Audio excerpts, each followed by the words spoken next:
Om Swastiastu, Nama Budaya, Salam Kebajikan, Rahayu. Yang kami hormati pimpinan dan anggota DPR RI Komisi 2, beribu terima kasih. Saya meskipun bukan dari Komisi 2, tapi diperkenankan untuk mendampingi teman-teman yang bekerja di pemerintahan lintas sektor, khususnya tenaga kesehatan bidan yang mengadukan nasibnya. Alhamdulillah Bapak, kami sangat senang bahwa ini terbuka juga untuk umum. Ada beberapa persoalan tadi menimbang amanat konstitusi, mengingat amanat konstitusi Undang-Undang Dasar Negara Republik Indonesia, termasuk juga di pembukaan tentu saja selain di batang tubuh bahwa tugas negara itu adalah melindungi seluruh rakyat dan seluruh tumpah darah, memajukan kesejahteraan umum, mencerdaskan kehidupan bangsa dan seterusnya. Lalu setiap rakyat itu berhak mendapatkan pekerjaan yang layak bagi kemanusiaan. Saya kira itu adalah sepakat dengan anggota Komisi 2 menjadi pegangan yuridis kita, dan tentu mengingatkan pula bahwa Indonesia negara hukum, sehingga seperti apa yang disampaikan oleh pimpinan dan anggota Komisi 2, penting kiranya bahwa persoalan ini diletakkan dalam perspektif norma hukum, khususnya yang menyangkut tentang aparatur sipil negara, yaitu Undang-Undang ASN. Dengan mengingat Undang-Undang ASN, khususnya tadi disampaikan oleh pimpinan pasal 66 bahwa harus ada penyelesaian paling lambat 24 Desember 2024. Jadi beberapa bulan lagi saja. Dan kebetulan kami juga pernah mendampingi, waktu itu belum ada Undang-Undang ASN yang sangat luar biasa hasil perjuangan kita semua, tentu saja khususnya Komisi 2. Kita pernah melakukan kebijakan afirmatif bagi para tenaga kesehatan untuk bukan P3K, bahkan menjadi PNS di atas usia 35 tahun. Itu bukan sesuatu yang tidak mungkin, asal pijakan kita adalah terutama konstitusi.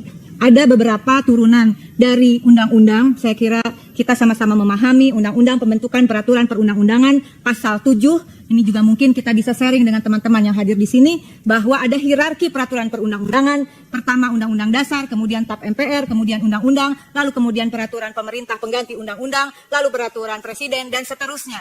Di dalam penjelasan pasal 7 tersebut, hierarki peraturan perundang-undangan yang di bawahnya tidak boleh bertentangan dengan peraturan perundang-undangan yang di atasnya. Sehingga dengan demikian penting kiranya mohon dukungan, karena saya sangat yakin, saya sangat percaya dan saya sangat menghargai Bapak Ibu di Komisi 2 lebih jauh memahami dari kami yang tidak di Komisi 2 terkait peraturan perundang-undangan menyangkut aparatur sipil negara yang bekerja di pemerintahan di seluruh Indonesia. Tadi disampaikan ada beberapa peraturan menteri, ada beberapa surat edaran. Apakah bisa kiranya nanti mohon kami arahan dan bimbingan untuk sama-sama menganalisis apakah peraturan termasuk Perda tingkat 1, Perda tingkat 2, Pergub, Perbub, dan Perwalkot itu apakah bertentangan atau tidak dengan peraturan perundang-undangan di atasnya, termasuk peraturan Dirjen, surat edaran Dirjen, peraturan Menteri, tetap tidak boleh bertentangan dengan undang-undang di atasnya. Saya ingin mengambil contoh, izin pimpinan dan mohon dukungannya. Untuk khususnya tenaga kesehatan bidan D4 pendidik ijazahnya. Pada tahun 2022 keluar surat edaran Dirjen untuk teknis rekrutmen mereka menjadi aparatur sipil negara dengan status P3K. Dibolehkan D4 pendidik ijazahnya karena mereka pada hakikatnya seperti yang disampaikan oleh sahabat di Komisi 2, yang penting dilihat mereka bekerja di mana, bukan ijazahnya. Tapi 2023 muncul surat edaran bahwa mereka tidak bisa mengikuti seleksi. Tetapi ketika mereka mengajukan prasyarat administrasi melalui website resmi BKN dengan mengupload ijazah D4 pendidik, itu tidak ada masalah. Kemudian karena ada surat edaran di 2023, mereka meskipun telah lulus, jumlahnya kurang lebih, mestinya ini juga BKN yang punya data, bukan kami yang mencari, bukan bidan yang mengumpulkan.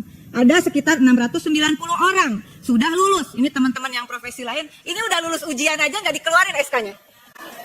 Nah, kemudian di 2024 keluar surat edaran lagi bahwa tidak ada masalah dengan ijazah D4 pendidik. Kok saya jadi onengnya kumat pimpinan? Ya.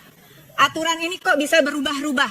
Ya, seolah-olah tidak menyangkut, mohon maaf, profesi ini dan mereka yang bekerja di garda terdepan pelayanan publik bukan hanya menyangkut mereka yang bekerja, tetapi menyangkut masyarakat yang mendapatkan pelayanan. Sungguh kami mengapresiasi teman-teman Komisi 2 sangat memberikan dukungan terhadap kasus bidan ini.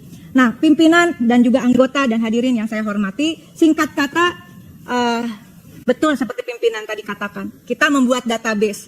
Nanti kita mungkin bisa sharing bagaimana database itu diberikan ke Komisi 2, begitu, lengkap dengan masa kerjanya, lengkap dengan gajinya. Jadi teman-teman Komisi 2 yang sudah luar biasa ini, mereka tidak mungkin lah menelusuri data BKN, meskipun harusnya BKN sendiri yang memberikan. Izin pimpinan, ini ada sekitar 690 orang. Kemarin terakhir dikatakan, yang penting mereka sudah bekerja lebih dari 2 tahun. Ini ada yang sudah 16 tahun, ada yang 14 tahun. Dan mereka ujian, dan mereka lulus tes di 2023. Oleh karena itu, dalam forum ini, dengan segala kerendahan hati kami dan keterbatasan kami terhadap pemahaman norma yuridis tentang aparatur sipil negara, saya mengindikasikan adanya cacat hukum di dalam keluarnya surat edaran Dirjen Tenaga Kesehatan Kementerian Kesehatan, dan oleh karena itu batal demi hukum sesungguhnya karena bertentangan dengan peraturan perundang-undangan di atasnya dan terindikasi kuat. Menurut kami ini ada maladministrasi, sama seperti yang terjadi pada sahabat-sahabat yang lain, pimpinan dan anggota. Apa yang mereka alami sesungguhnya terindikasi kuat cacat administrasi. Jangan karena mereka sedang berkuasa terindikasi cacat administrasi, termasuk yang disampaikan sahabat tadi tentang kondisi di daerah. Saya kira ketika pemerintahan terindikasi kuat cacat administrasi, terindikasi kuat melampaui peraturan perundang-undangan, padahal pemerintahan ini harus dijalankan berdasarkan norma hukum, dalam pandangan konstitusional kami, maka seluruh aturan yang bertentangan itu kiranya batal, dan kemudian mereka yang telah mengabdikan diri kepada negara, para pelayan publik, apalagi sampai masuk skema outsourcing, itu juga bertentangan dengan Undang-Undang Ketenagakerjaan, saya kira Pak, karena tidak semua pekerjaan bisa di-outsourcingkan. Oleh karena itu, di dalam forum ini, izinkan kami memberikan data kepada pimpinan dan anggota Komisi 2 tentang, setidaknya ini bisa menjadi langkah awal kita. Ini orang sudah lulus ujian masalahnya. Mohon dukungannya untuk disampaikan, mereka yang telah lulus, ya harus diangkat. Keluarkan SK dan NIP-nya. Kalau yang sudah lulus saja tidak diangkat, bagaimana mereka yang lagi ngurusin data? Saya kira ini langkah konkret. Sekali lagi, terima kasih pimpinan, dan mohon maaf kalau saya harus mengatakan ketika pemerintahan terindikasi kuat melakukan maladministrasi dan cacat hukum prosedural, maka rakyat jangan dikorbankan. Kalau urusannya APBN tadi sahabat-sahabat yang di Banggar sudah mengatakan itu akan dialokasikan pimpinan, saya yakin APBN itu kalau disusun berbasis data yang akurat cukup. Masa buat yang korban judi online aja mau dikasih? Ini orang kerja loh. Asal jangan pada jadi main judi online ya. Terima kasih pimpinan, mohon maaf terlalu panjang. Sahabat-sahabatku terkasih di Komisi 2, terima kasih sekali untuk kesempatannya. Mohon maaf saya berani datang ke komisi lain, tapi saya kira karena mereka ini bekerja di seluruh provinsi di daerah pemilihan kita juga semua.